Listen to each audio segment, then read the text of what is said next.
Hey everyone, and welcome. Today we're taking a super fast, super fun tour of what's happening in the world of Japanese food.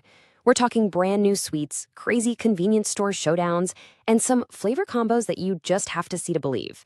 So let's jump right in. So, what is actually on the menu in Japan? Like, right this second. Forget the stuff you already know. We are diving deep into the trends, the wild collabs, and the foods that are blowing up on social media feeds across the country as we speak.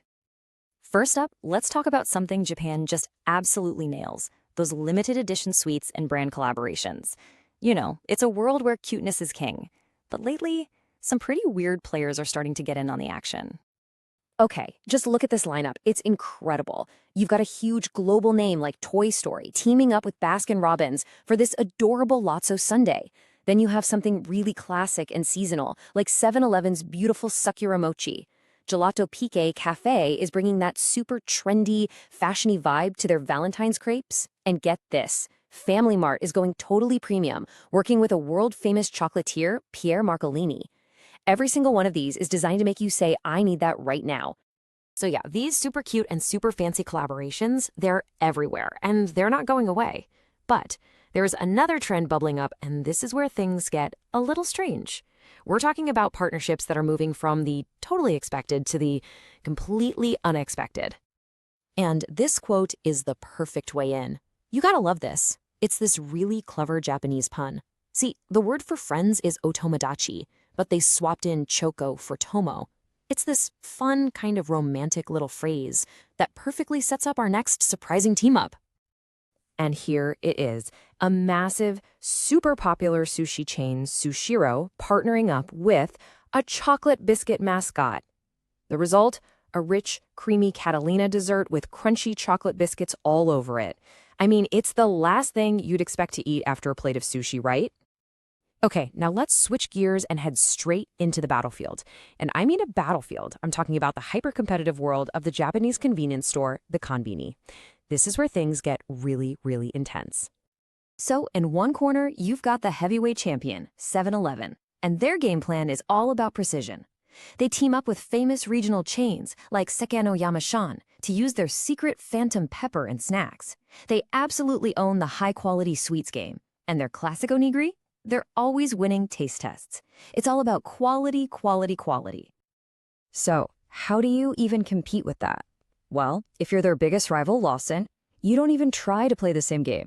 You just change the rules completely with a strategy that is so simple, so direct, you just can't ignore it. Okay, get ready for this number. 47%.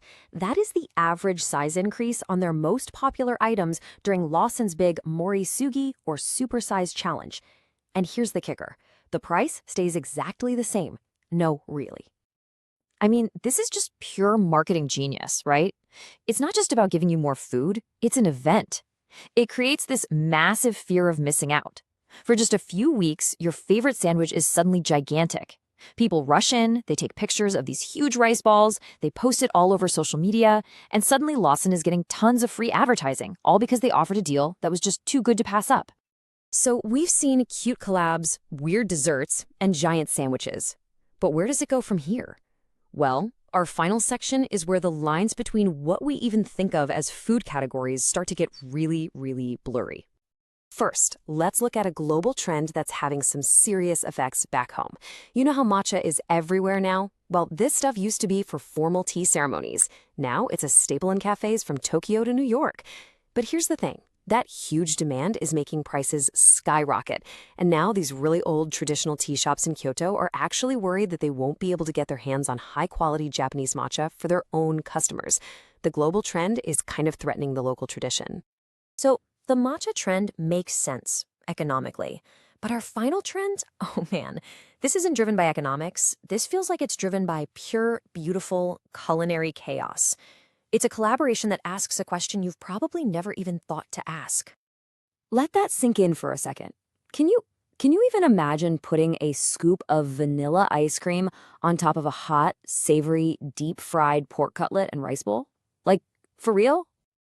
Well, you don't have to imagine it, because for a limited time, it was a real thing.